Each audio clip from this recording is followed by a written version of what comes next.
Hello Gemini, welcome to Guruma Hindi tarot.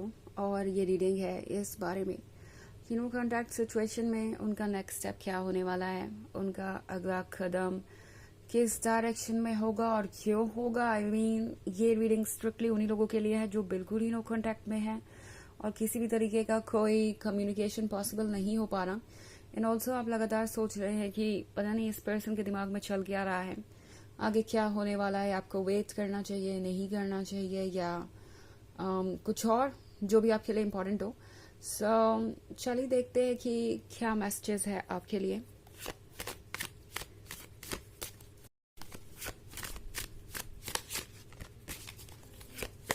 Messages for Gemini.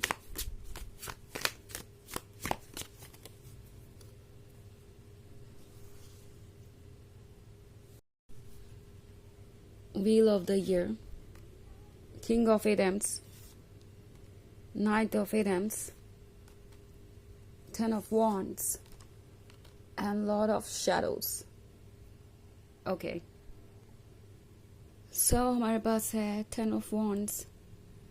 Ten of Wands क्या होने का मतलब है कि आपका पर्सन जैसे लगता है कि अब ये फील कर रहा है कि वो एक बहुत बड़ी गलती कर चुके हैं और अब यहाँ से वापस लौटने का कोई रास्ता नहीं है। 10 ऑफ वॉन्ड्स के बाद द लॉर्ड ऑफ शैडोज है, तो यहाँ स्टोरी बहुत क्लियर है कि ये पर्सन डार्कनेस में स्टक है, ये पर्सन परेशान है ये सब कुछ देखकर जो भी हो रहा है, बिकॉज ये पर्सन आपको वॉच कर रहा है। ये पर्सन चाहे आपसे जितना भी दूर हो, जितना भी अपसेट हो, जैसे भी बिहेव कर रहा हो, ये पर्सन आपको वॉच तो कर रहा है, हर चीज़ आपके बारे में जानना चाहता है। एंड जितना ज़्यादा वो आपको वॉच कर रहे हैं, जितना ज़्यादा वो आपको स्टॉक कर रहे हैं, उतना ज़्यादा परेशान हो रहे हैं, क्योंकि ये पर्सन देख रहा है कि किस तरीके से आप अपनी लाइफ में ज़्यादा बेहतर प्रोग्रेस कर रहे हैं। इनफैक्ट लाइट की तरफ जो जा रहा है पर्सन इस कार्ड पे, वो आप ही है। इस पर्सन को लग रहा है जैसे कि आपने अपनी हैप्पीनेस खोज ली है और एक्चुअली आपने उनकी अब परवाह करनी कम कर दी है या बंद कर दी है। इस पर्सन को ये अंदाज़ा नहीं था कि इस रिलेशनशिप के इस पॉइंट पे पहुंच जाने के बाद आप इतना ज़्यादा अलर्ट हो जाएंगे या आप इतना ज़्यादा सोचने लगेंगे। आप कभी इसे छोड़ने के बारे में भी सोच सकते हैं या इस पे भी विचार कर सकते हैं कि क्या ये रिलेशनशिप आपके काबिल है भी या नहीं, ये टॉक्सिक तो नहीं है कहीं आपके लिए, कहीं आप एक ऐसे रिलेशनशिप में तो नहीं है जहां आपके सेल्फ रिस्पेक्ट को हार्म किया जा रहा है। तो ये पर्सन ये रियलाइज कर रहा है कि आपने अपनी खुशियों को ढूंढना सीख लिया है। इनफैक्ट आप जितना ज़्यादा इंडिपेंडेंट होते जा रहे हैं उतना ज़्यादा इस पर्सन के अंदर और बेचैनी बढ़ती जा रही है, क्योंकि नाइट ऑफ एथम्स है यहाँ पे। तो क्लियरली ये पर्सन बहुत ज़्यादा रेस्टलेस है, उनके मन में बार बार यही बात आ रही है कि उन्हें जल्दी से जल्दी आपको रोकने की ज़रूरत है, उन्हें कुछ ना कुछ तो ऐसा करना पड़ेगा जिससे कि आप उनकी तरफ ध्यान दें। सो किंग ऑफ एटम्स को लगा नहीं था कि इस बार उनकी जिद का ये नतीजा निकलेगा। हो सकता है इस पर्सन ने पहले भी कई बार जिद की हो एंड हर बार आप एडजस्ट करते आए, कॉम्प्रोमाइज करते आए, आपने उन्हें मना ही लिया किसी ना किसी तरीके से। सो इस पर्सन को एक्सपेक्टेशन थी कि इस बार भी कुछ वैसा ही होगा। वो चाहे जिस भी रीज़न के लिए अपसेट हो, भले ही गलती उनकी खुद की भी हो, तो भी आप उन्हें मना लेंगे और चीज़ें ठीक हो जाएंगी वहाँ से। बट अब इस पर्सन को नज़र आ रहा है कि आपका पेशेंस अब ख़त्म हो रहा है, आप बहुत ज़्यादा परेशान हो चुके हैं एंड मोस्ट इम्पॉर्टेंटली आप अवेक हैं, आपकी आंखें खुल गई हैं और स्पिरिचुअली आप देख पा रहे हैं कि ये पर्सन आपको कितना ज़्यादा हार्म कर रहा है। तो इस पर्सन को ये एक्सपेक्टेशन नहीं थी बिल्कुल कि कुछ ऐसी नो कॉन्टैक्ट वाली सिचुएशन क्रिएट हो जाएगी। ओके, इवन इफ अगर आपने इन्हें शुरू में अप्रोच किया या कोशिश की इन्हें मनाने की और ये तब नहीं माने, तो इन्हें लग रहा था कि आप काउंटलेस एफर्ट करते जाएंगे, आप बार बार उनको मनाने की कोशिश करेंगे चाहे इसका रिजल्ट कुछ भी निकल रहा हो। तो अब इस पर्सन को समझ में आ गया है कि ये इतना आसान नहीं है। In fact the wheel of the year के साथ अब ये पर्सन सोच रहा है कि उन्हें शायद कुछ चीज़ों को खुद से हैंडल करना चाहिए। ओके, पहले तो इन्होंने wheel of the year destiny पे सब कुछ छोड़ दिया, वक्त पे सब कुछ छोड़ दिया और अब इन्हें ये महसूस हो रहा है कि वो इनका गलत डिसीजन था। जब गलती इनकी थी तो इन्हें खुद चीज़ों को ठीक करनी चाहिए थी। तो अब किंग ऑफ एथेंस अपने ईगो से, अपनी जिद से दूर जाना चाहता है। हालांकि ऑब्वियसली ये वो जाहिर नहीं करना चाहते कि वो अपने ईगो के कारण आज पछता रहे हैं। तो ये पर्सन कुछ बहुत डिफरेंट वेज यूज कर सकता है आपको अप्रोच करने की। मे बी एक फ्रेंडली बिहेवियर शो कर सकते हैं। उम्मीद यही रहेगी कि आप इन साइंस को पढ़ें और रिस्पॉन्ड करें और खुद ही रिलेशनशिप के लिए आगे बढ़ें। तो ये पर्सन चाहेगा कि जितना हो सके वो चीज़ों को छुपा कर जाहिर करें, और ऑब्वियसली ये पर्सन ये एक्सेप्ट करने से ही बचेगा कि उन्होंने कोई मिस्टेक की है।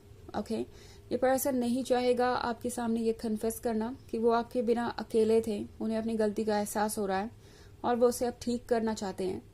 बट यू नो ऐसे एक्ट करेंगे जैसे कि कुछ हुआ ही नहीं। आपसे बहुत फ्रेंडली हो सकते हैं अचानक ही, और जानना चाहेंगे आप कैसे हैं, क्या कर रहे हैं, आपके मन को पढ़ना चाहेंगे। उसके बाद देखेंगे कि वो क्या कर सकते हैं क्या नहीं, क्योंकि ये पर्सन चाहेगा कि जितना ज़्यादा स्पॉन्टेनियस ये प्रोसेस हो, जितना ज़्यादा आप खुद ही जाहिर कर दे उतना अच्छा, जितना ज़्यादा आप इस रिलेशनशिप को अपनी तरफ से हैंडल कर ले उतना अच्छा।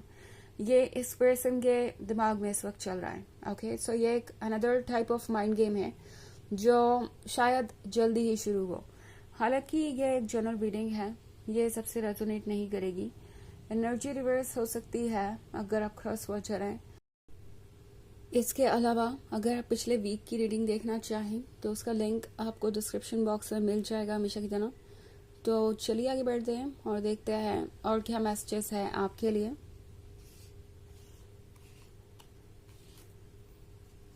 Messages for Gemini. Two of Pentacles, Ace of Pentacles, Six of Wands, Three of Chalices, and Nine of Wands. Okay. Six of Wands. Six of Wands के यहाँ होने का मतलब है कि ये पर्सन ऐसा महसूस कर रहा है जैसे कि आप कुछ जीत गए।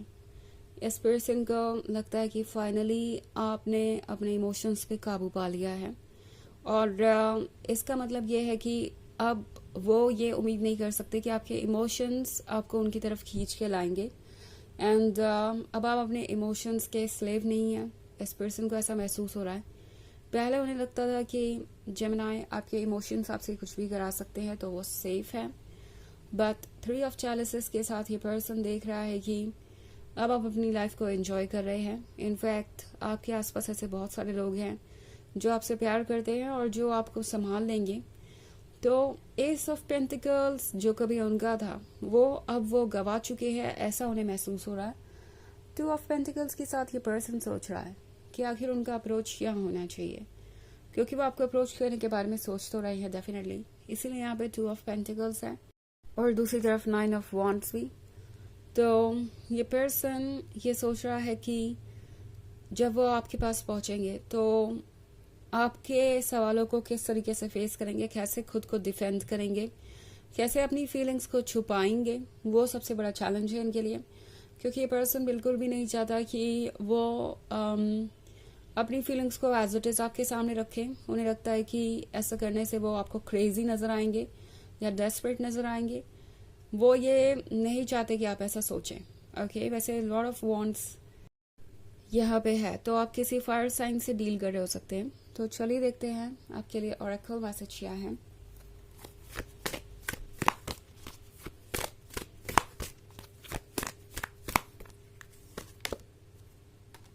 Dualcool, Dharma unfolding. Remember that you are on a path. Take one step at a time to happiness. तो ये कार्ड आपसे कह रहा है कि आप एक जर्नी पे हैं, एक पाथ पे हैं। एक बार में एक स्टेप लीजिए हैप्पीनेस की तरफ। कभी कभी होता यह है कि हम सब कुछ जानना चाहते हैं और इमीडिएटली चाहते हैं कि जर्नी स्किप करके रिजल्ट पे पहुंच जाए। ऑब्वियसली वो क्यूरियोसिटी और वो एक्साइटमेंट होना यहाँ पे बहुत नॉर्मल है, बट ये एक जर्नी है।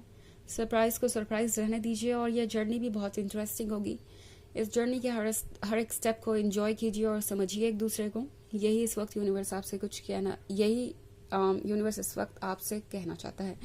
तो ये रीडिंग इस बारे में कि नो कॉन्टैक्ट सिचुएशन में उनका अगला कदम क्या होगा। आई होप आपको अच्छी लगी होगी। Thanks for watching, till next video, bye.